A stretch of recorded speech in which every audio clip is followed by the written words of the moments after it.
శ్రీకృష్ణాయ తుభ్యం నమః. మనం ఇంతకు మునుపు భగవద్గీత యొక్క మహాత్మ్యాన్ని తెలుసుకున్నాం. ఇక ఇప్పుడు అసలు గీత ఏ పరిస్థితిలో ఏర్పడింది, దాని పుట్టు పూర్వోత్తరాలు ఏమిటి అన్న సంగతిని గురించి కూడా తెలుసుకుందాం. పాండవులకు కౌరవులకు నడుమ యుద్ధము చేయవలసిన పరిస్థితి ఏర్పడింది. అందరూ అందుకు సిద్ధమయ్యారు. కురుక్షేత్రంలో అటు కౌరవ సేనలు ఇటు పాండవ సేనలు బారులు తీరాయి. శంఖ నినాదాలు మార్మ్రోగాయి. యుద్ధవీరులు బాణాలను ఎక్కుపెట్టారు. అటువంటి సమయంలో, ఇంకా చెప్పాలంటే అటువంటి క్లిష్టమైన సమయంలో కృష్ణుడు రథమును రెండు సేనల మధ్య నిలపగానే అర్జునుడు ఎదురుగా ఉన్న సైన్యంలో తన అన్నలను, తమ్ములను, గురువులను, తాతలను చూచి, నా వారిని నేను ఎలా చంపను? అది పాపం కదా. ఇలా బంధుమిత్రులను సంహరించి రాజ్యాన్ని ఏలే కంటే బిచ్చమెత్తుకొని బతకటం మంచిది అని బాధపడుతూ గాంధీవాన్ని జారవిడిచి రథమున చతికిలపడి ధర్మమేదో అధర్మమేదో స్వయంగా తేల్చుకోలేని పరిస్థితిలో కృష్ణుడి పాదాలపై పడి శిష్యస్తేహం సాధిమాం త్వాం ప్రపన్నం అని శరణు వేడుతూ తన కర్తవ్యాన్ని బోధించి తనను శాసించమన్నాడు. అప్పుడు కృష్ణుడు అర్జునునికి గీతను ఉపదేశించాడు. అర్జునుడికి కలిగిన అజ్ఞానమును తన ఆత్మజ్ఞానోపదేశం చేత తొలగించి పార్థుని కర్తవ్యోన్ముఖునిగా మలిచాడు. ఇక్కడ ఒక్కసారి మనస్సులో స్వామివారిని ధ్యానిద్దాం. ప్రపన్న పారిజాతాయ తత్రోవైత్రేక పాణినే జ్ఞానముద్రాయ కృష్ణాయ గీతామృత దుహే నమః. ఆ విధంగా అర్జునునికి గీతను ఉపదేశించడానికి సమాయత్తమయ్యాడు శ్రీకృష్ణుడు. ఇప్పుడు ఒక్కసారి ఆలోచిస్తే, గీత అర్జునునికే అజ్ఞానాన్ని పోగొట్టి జ్ఞానాన్ని ఇవ్వగలిగినప్పుడు ఎవరి అజ్ఞానాన్నైనా పోగొడుతుంది. ఇందులో ఎటువంటి సందేహముకు తావులేదు. ఇది మనమందరము తప్పకుండా అందుకోవలసిన ఉపదేశము. అటువంటి ఉపదేశమును పొందటానికి మనకు కావలసిన అర్హత ఏమిటి? మంచినీళ్లు తాగటానికి అర్హత ఏమిటి? దాహం ఒక్కటే కదా, దాన్ని మించిన అర్హత ఏముంటుందండి?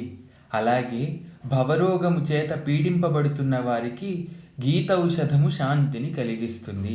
అయితే ఇక్కడ మళ్ళీ ఓ సందేహం కలుగుతుంది. భవరోగ పీడనం అంటే ఏమిటి?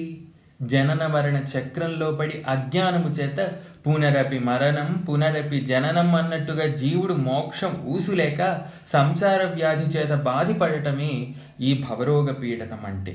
అయితే ఈ భవరోగ పీడితులు ఎవరు? పుట్టిన ప్రతి వారు భవరోగ పీడితులే. అయితే చాలా మందికి అసలు భవరోగం అనేది ఒకటి ఉందని, అది మనల్ని బాధ పెడుతోందని తెలిసేలోపే దేహం పడిపోతుంది. అలా కాకుండా ఎవరో కొద్ది మంది పుణ్యాత్ములకు ఇది ఒక రోత అని సత్యం తెలుస్తుంది. అప్పుడు వారు గురువుల పాదాలను ఆశ్రయించి తగిన జ్ఞానాన్ని పొంది సంసార బంధం నుండి విముక్తులవ్వగలరు. అటువంటి సజ్జనులకు గీత దివ్యౌషధం వంటిది. దీని గురించి మనకు స్వామే మోక్ష సన్యాస యోగంలో వివరిస్తూ, ఇదంతే నా తపస్కాయ నా భక్తాయ కదాచన నచా శుశ్రూషవే వాచ్యం నచమాం యోభ్యసూయతి అని చెప్పారన్నమాట. ఇక్కడే గీత వినటానికి కావలసిన అర్హత గురించి తేల్చి చెప్పేశారు సాక్షాత్తుగా గీతను బోధించిన వారు. కేవలం శ్రద్ధా విశ్వాసాలను కలిగి తరించాలనే కుతూహలం కలిగిన వారే గీతను వినటానికి అర్హులైన వారు. గీతోపదేశానికి అర్హతను తెలుసుకున్న తరువాత గీతలో ప్రతిపాదింపబడిన విషయాలను ఒక్కొక్కటిగా తెలుసుకోవడం ప్రారంభిద్దాం. గీతలో అనుష్ఠానం యొక్క ప్రాధాన్యత ముఖ్యంగా చెప్పబడింది. ఎందుకంటే కేవలం సిద్ధాంతాలను తెలుసుకోవటం చేత ఏమీ ప్రయోజనం ఉండదు. తెలుసుకున్న జ్ఞానాన్ని ఆచరణలో పెట్టాలి. అదే పరమ ప్రయోజనంగా కృష్ణ పరమాత్మ గీతను బోధించారు.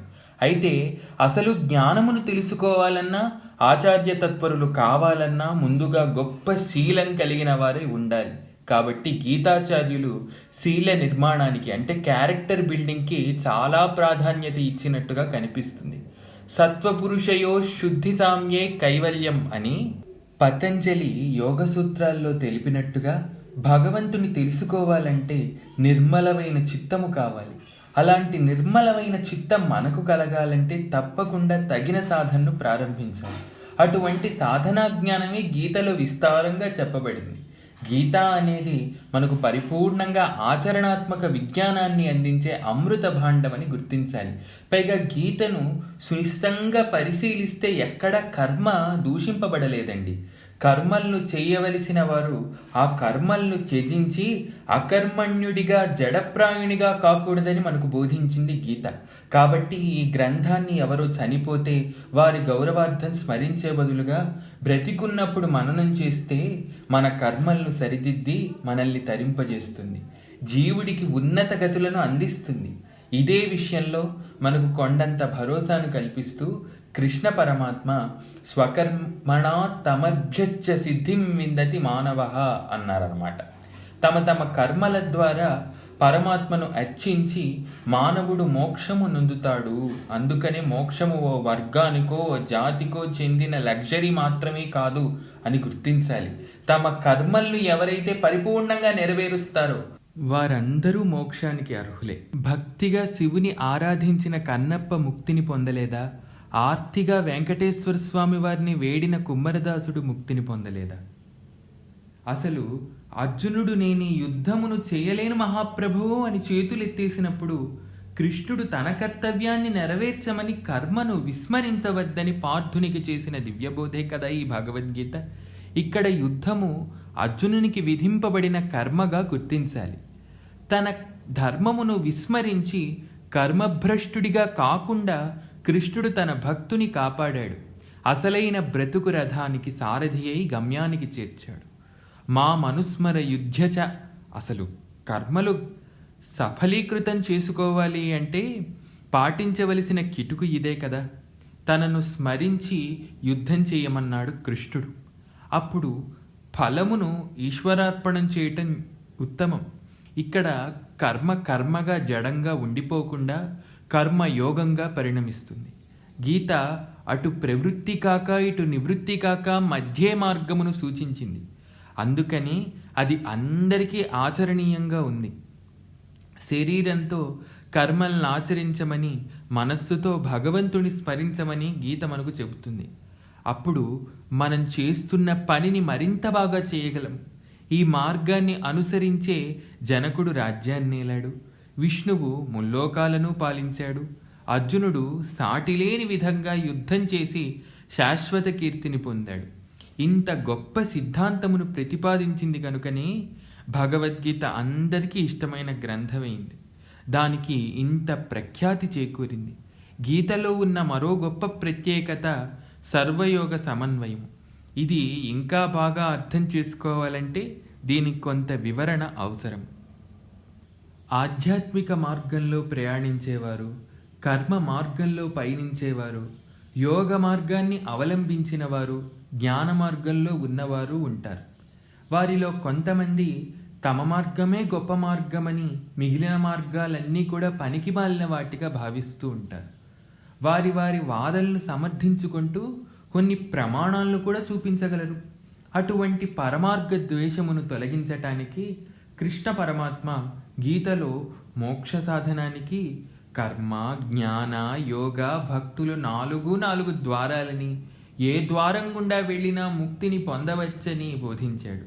ఏ మార్గమును లేదా ద్వారమును అనుసరించినా తప్పేమీ లేదని, వారి వారి సంస్కారాలను బట్టి మోక్షగాములు ఆయా మార్గాలను అనుసరిస్తారని తేటపరిచారు. వారి వారికి కావలసిన సాధన సంపత్తిని గీతలోని వేరువేరు అధ్యాయాల్లో చెప్పటం జరిగింది.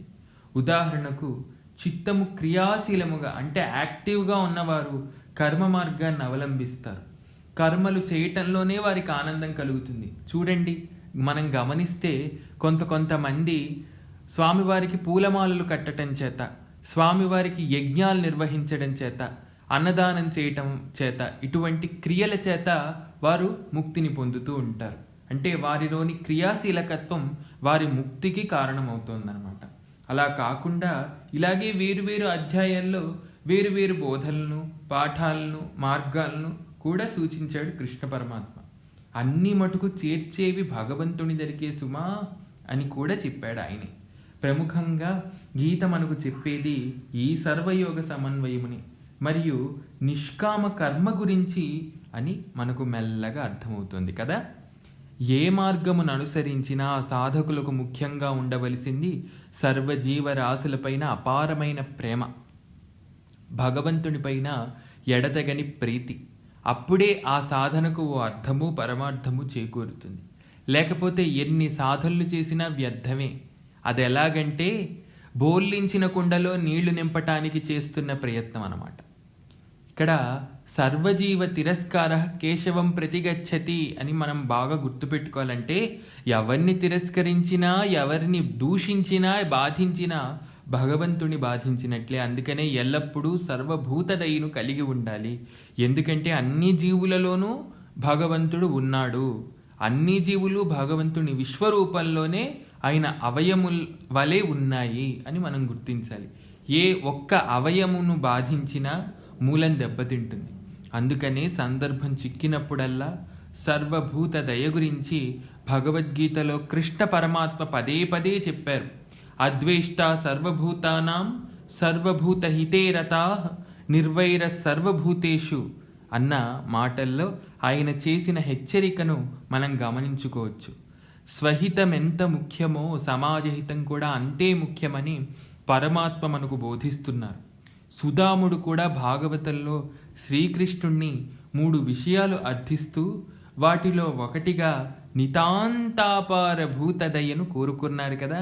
అంటే సర్వభూత దయ ఎంత ఉత్కృష్టమైనదో, అది మన సాధనని ఎలా సఫలీకృతం చేయగలదో మనం గమనించుకోవాలి. అలాగే సమత్వం కూడా చాలా ముఖ్యమండి.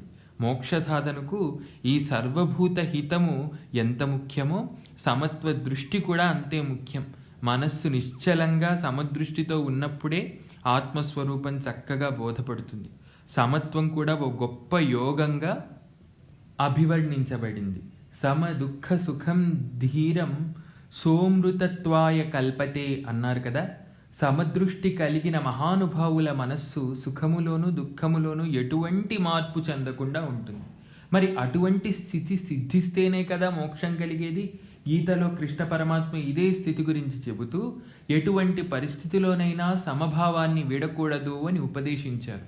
విశ్వమంతా భగవత్ స్వరూపమే అయినప్పుడు ఇక్కడ ఎక్కువ తక్కువలంటూ ఉండబోవు కదా. మనలోని అజ్ఞానం వల్ల ఈ సృష్టి అనేకంగా కనిపించినా నిజానికి ఇదంతా ఒక్కటే. పరమాత్మ విశ్వరూపం ద్వారా ఇదే సత్యం మనకు అవగతమవుతుంది. అందుకనే గీతలో సర్వజీవులయందు సమదృష్టి కలిగి ఉండాలని బోధించబడింది. విద్యా వినయ సంపన్నే బ్రాహ్మణే గవిహస్తిని సునిచైవ స్వపాకేచ పండితా సమదర్శిన. గీత అందరినీ తన వలె ప్రేమించమని బోధిస్తుంది. ఎందుకంటే ఆత్మభావం ఎప్పుడైతే కలుగుతుందో అప్పుడు వారి పట్ల ఎటువంటి వైరము ద్వేషభావము ఉండబోదు. ఎంత ఉన్నతమైన బోధ ఒక్కసారి ఆలోచించండి. ఇటువంటి మాటలు అందరికీ అందగలిగితే ఇక ప్రపంచంలో హింస అనేదే ఉండదు కదా. శాంతి ధామమై విలసిల్లుతుంది ప్రపంచము.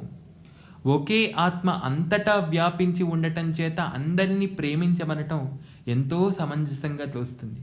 దానికి మరింత బలాన్ని కలిగిస్తూ గీతలోని సర్వభూతస్థమాత్మానాం సర్వభూతాని చాత్మని ఈక్షతే యోగయుక్తాత్మ సర్వత్ర సమదర్శన అనే శ్లోకం చెప్పబడిందనమాట.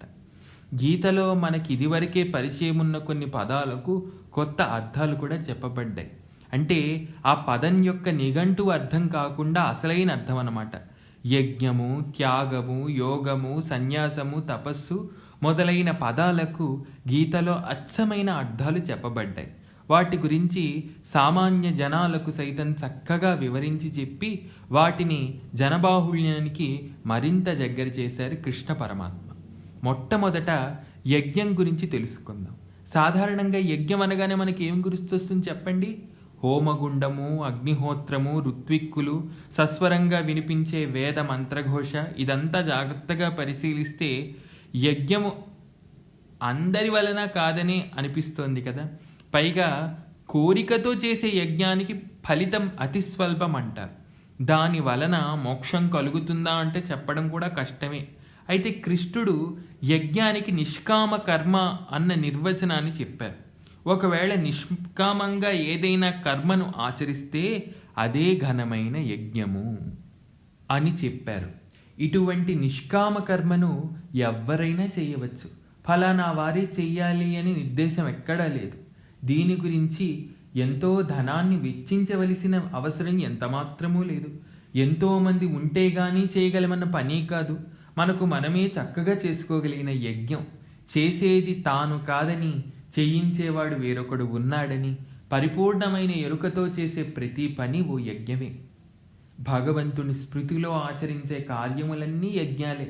అలా మన నిత్య జీవన వ్యవహారాలన్నిటినీ కూడా ఓ యజ్ఞంగా మార్చుకునే వీలు ఉంది. అర్జునుడు కృష్ణుడి ఇచ్చిన జ్ఞానంతో చేసిన ఘోరమైన యుద్ధాన్ని కూడా ఓ సాత్విక యజ్ఞంగా మార్చుకున్నాడు. చూడండి ఎంత విచిత్రంగా ఉంది కదా. ఈ విధంగా కృష్ణ పరమాత్మ అందరూ తరించటానికి వీలుగా యజ్ఞం అన్న పదానికి చక్కని అర్థమునిచ్చి కష్టమైన ఆ క్రియను సులభతరం చేసి మనకెంతో మహోపకారాన్ని చేశాడు. తర్వాత త్యాగము, సన్యాసం గురించి ఆలోచిద్దాం. త్యాగం అంటే అన్నిటినీ వదిలేయటం అనే అర్థంలోనే వాడతాం. సాధారణంగా సన్యాసం అంటే భార్యను పిల్లలను వదిలేసి కాషాయ వస్త్రం ధరించి అడవులకు పోవటం అనుకుంటాం. ఇవి కూడా అందరికీ సాధ్యపడనివిగా భావిస్తూ ఉంటాం. కానీ కృష్ణ పరమాత్మ ఈ రెండు పదాలకు కూడా విశాలమైన అర్థాన్ని ప్రసాదించాడు. కర్మ ఫలమును ఈశ్వరార్పణముగా వదిలేయటమే త్యాగము. సర్వకర్మ ఫలత్యాగం ప్రాహుత్యాగం విచక్షణా అన్నప్పుడు యస్తు కర్మ ఫలత్యాగి సత్యాగీత్యభిధీయతే అని చెప్పినప్పుడు ఆయన మాటల్లో ఇందాక చెప్పుకున్న అర్థం ప్రస్ఫుటంగా స్ఫురిస్తోంది. అదేవిధంగా కామ్యానాం కర్మాణం న్యాసం సన్యాసం కవయో విదుహు అన్నారు. అంటే కామ్య కర్మలను వదలటమే సన్యాసం, ఫలమును ఆశించకుండా కర్మలను చేయటమే సన్యాసం.